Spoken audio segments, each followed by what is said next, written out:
오늘도 지혜 한 송이 당신의 마음에 조용히 놓고 갑니다. 여러분도 이런 경험 한 번쯤 있으셨죠? 다정하고 친절하고 항상 웃던 사람. 그래서 좋은 사람이다라고 믿었는데 결국 그 사람에게 가장 크게 상처받았던 기억.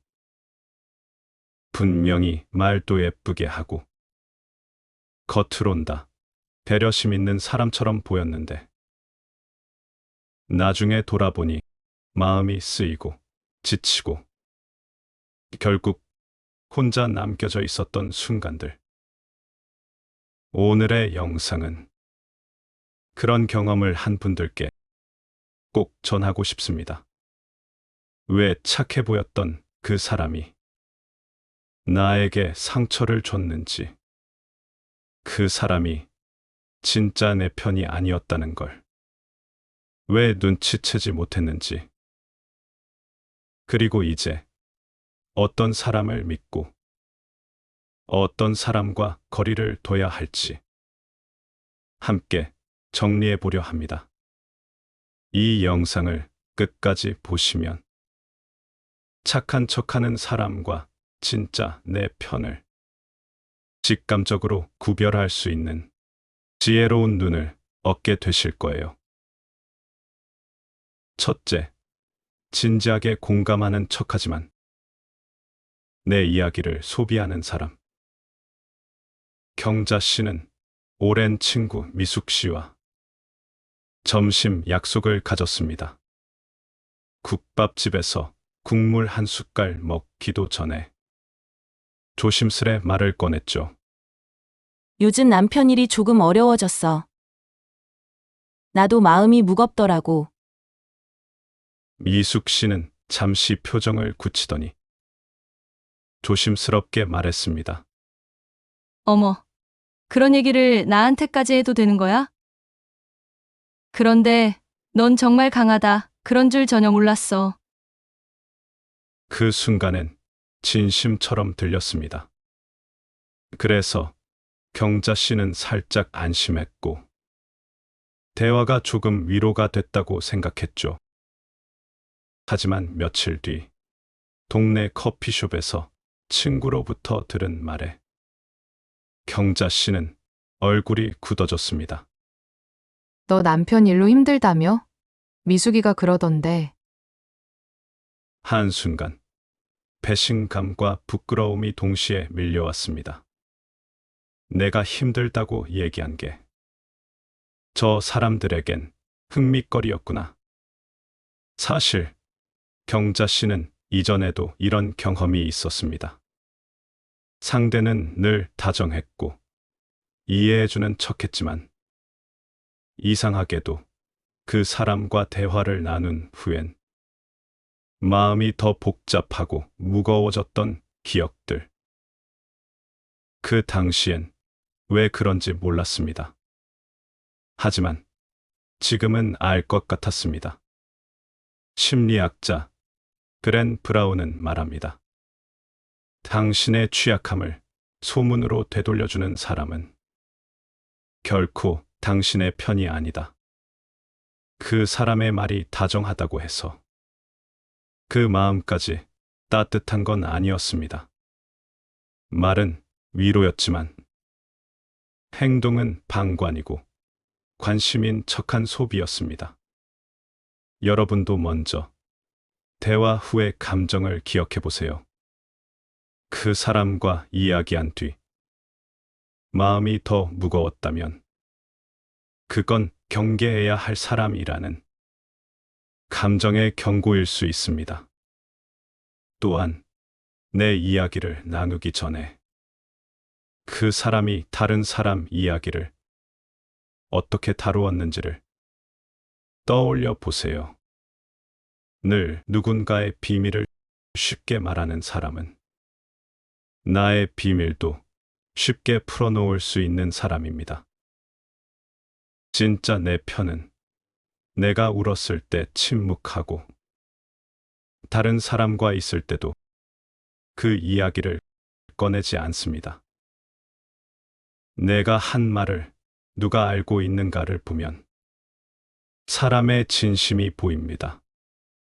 진짜 내 편은 내 아픔을 안고 조용히 사라지는 사람입니다. 둘째, 도움을 주는 척하지만 은근히 생색내는 사람. 기정 씨는 고장난 프린터를 들고 동네 서비스 센터로 향했습니다. 설명서도 없고 감도 없던 그때 뒤에서 익숙한 목소리가 들립니다. 기정 씨, 그런 것도 못 고쳐요? 제가 도와드릴게요. 바로 옆집 사는 박 실장님이었습니다. 평소에도 친절하기로 소문난 분이라 기정 씨는 안심하며 프린터를 맡겼죠. 실장님은 능숙하게 문제를 해결했고 웃으며 말끝마다 덧붙였습니다. 제가 이런 거 도와드리는 거 진짜 드물어요. 요즘 사람들 다들 자기 일만 바쁘잖아요. 근데 저는 그냥 넘기질 못하겠더라고요. 괜히 손이 가요. 그 순간엔 참 고마웠습니다. 그런데 며칠 후 마트에서 만난 이웃이 말했습니다. 박 실장님이 기정 씨 프린터 고쳐줬다면서요? 요즘 도움 많이 주신다던데. 그 말을 듣는 순간 어딘가 찝찝한 마음이 올라왔습니다. 도움을 주는 것도 고마운 일입니다. 그런데 고마움을 넘어 생색이 되면 관계는 피곤해집니다. 심리학자 로버트 치알디니는 말합니다. 은혜보다 그 은혜에 붙는 생색이 사람을 더 지치게 만든다. 도움을 준 건 분명 고마운 일이지만 그 뒤에 따라오는 생색과 인정 욕구는 도움을 선물이 아니라 계산서로 만들어버립니다. 여러분 주변에도 도움을 주고 나서 자꾸 그 얘기를 꺼내는 사람이 있지 않으셨나요? 자기의 도움을 다른 사람에게 말하는 사람은 배려가 아니라 이미지 관리일 수 있습니다. 도움 뒤에 알려짐을 기대하는 사람은 진짜 친절한 사람이 아닙니다. 진짜 도와주는 사람은 도움을 준 사실조차 잊은 사람입니다. 셋째, 늘 난 괜찮아 하다가 갑자기 감정 폭발하는 사람. 은숙 씨는 늘 그런 사람이었습니다. 모임에서 누군가 늦어도, 괜찮아. 나도 좀 늦었어. 식사 자리에 본인이 빠져도, 아니야. 나는 원래 집밥이 더 좋아. 기념일에 본인이 빠져도, 요즘 다 바쁘잖아. 이해하지.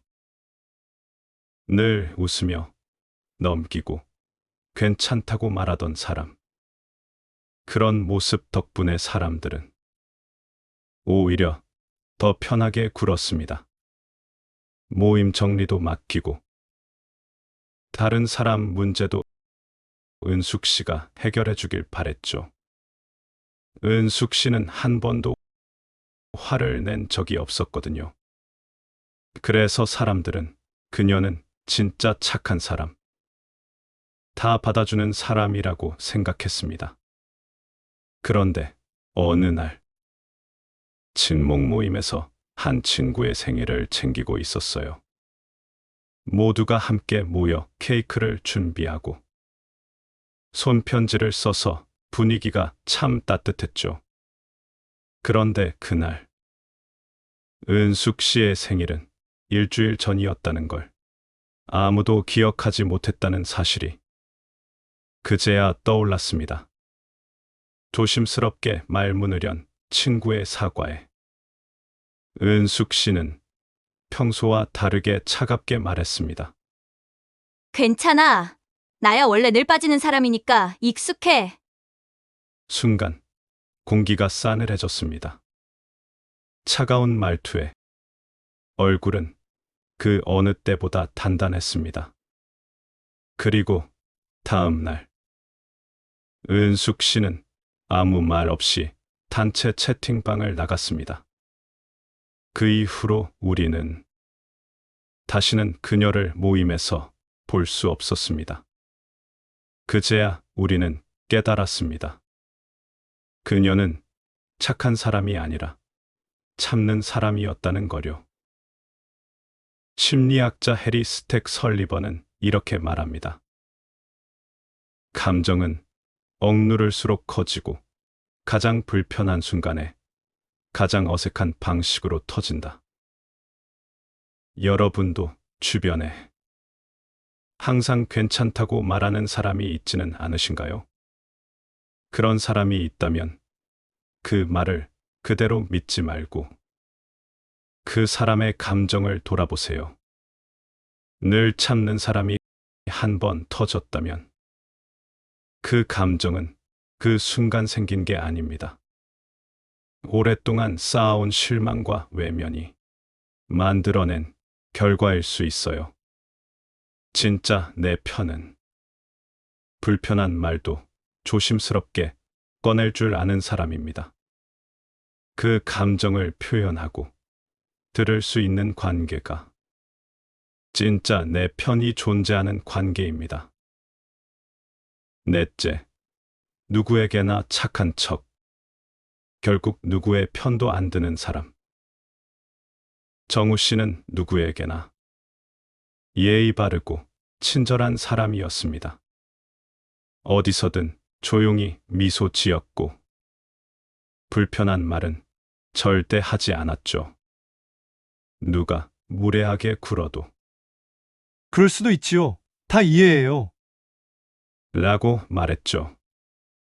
항상 중립적이었고 누구 편도 들지 않았습니다. 그래서 저는 그 사람을 참 배려 깊고 공정하다고 믿었죠. 문제가 생겨도 흔들리지 않는 든든한 사람이라 생각했습니다. 그러던 어느 날 단체 채팅방에서 일이 터졌습니다. 제가 하지 않은 말을 제가 했다고 오해가 퍼졌고 그 일로 저는 곤란해졌습니다. 억울한 마음에 정우 씨에게 메시지를 보냈죠. 그때 같이 있었잖아. 나 그런 말 안 했지? 기대했습니다. 늘 곁에 있었던 사람이니 사실을 말해줄 거라 믿었죠. 하지만 돌아온 답은 나는 기억이 잘 안 나. 둘 다 그런 뜻은 아니었겠지. 순간 등에서 식은땀이 났습니다. 그의 말은 너무 조심스러웠고 결국 아무 말도 하지 않았습니다. 그 사람은 내가 다치는 걸 보면서도 그저 침묵했습니다. 정우 씨는 누구에게도 미움을 사지 않았습니다. 하지만 결국 누구의 편도 되지 않았습니다. 심리학자 어빙 야롬은 말합니다. 중립은 때로 가장 잔인한 외면이 된다. 난 누구 편도 아니야. 이 말은 때로 내가 책임지긴 싫어라는 말입니다. 여러분도 주변에 착한 줄 알았는데 누구 편도 들어주지 않는 그런 사람이 있지는 않나요? 좋은 말만 하는 사람에게 우린 자주 기대합니다. 하지만 좋은 척하는 사람은 당신이 아플 땐 아무 말도 안 합니다. 진짜 내 편은 불편하더라도 내 얘기를 들어주는 사람입니다. 넌 잘못 없어라고 조용히 말해줄 수 있는 사람. 모두가 등을 돌릴 때 혼자 내 옆에 남는 사람. 그 사람이 진짜 내 편입니다. 다섯째, 좋은 사람인 줄 알았는데 결국 나보다 잘난 얘기만 하던 사람. 은정 씨는 요즘 마음이 참 답답했습니다. 남편은 몇 개월째 일을 쉬고 있고, 막내는 대학 졸업 후에도 취업이 안 돼 강한 애만 틀어박혀 있죠. 자신은 폐경 이후 호르몬 불균형으로 잠도 잘 못 자고 감정 기복도 심해졌습니다. 그렇게 어느 날 오랜만에 친구 민숙 씨에게 연락이 왔습니다. 은정아, 우리 진짜 오랜만이다. 밥 한번 먹자. 시간 되면 커피도 하고 수다 좀 떨자. 요즘 어때? 그 한마디에 마음이 풀렸습니다. 아무 조건 없이 기대어 볼 수 있을 것 같았죠. 은정아, 안색이 좀 안 좋아 보이는데. 요새 뭔가 힘든 일 있는 거 아니야? 은정 씨는 순간 망설였습니다. 괜히 말해서 분위기를 가라앉히는 건 아닐까. 하지만 친한 사이니까 괜찮겠지. 그렇게 조심스럽게 꺼냈습니다. 사실 남편이 일을 그만두고 벌써 넉 달이 넘었어.